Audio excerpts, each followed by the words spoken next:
मनसरजवळील लोंढेमळा जुना चांडोली रोडलगत असलेल्या निलेश कोकणे यांच्या घरासमोर पाळीव कुत्र्यावर बिबट्याने हल्ला केल्याची घटना सीसीटीव्ही कॅमेऱ्यात कैद झाली आहे.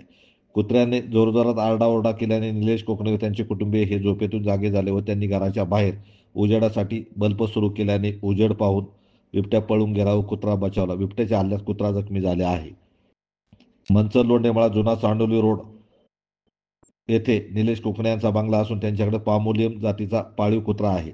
बुधवार दिनांक 8 रोजी पहाटे 4 वाजण्याच्या सुमारास कुत्रा घरासमोर अंगणात असताना बिबट्याने बंगल्याच्या समोरील कंपाऊंडवरून उडी मारत आतमध्ये येत कुत्र्यावर हल्ला केला.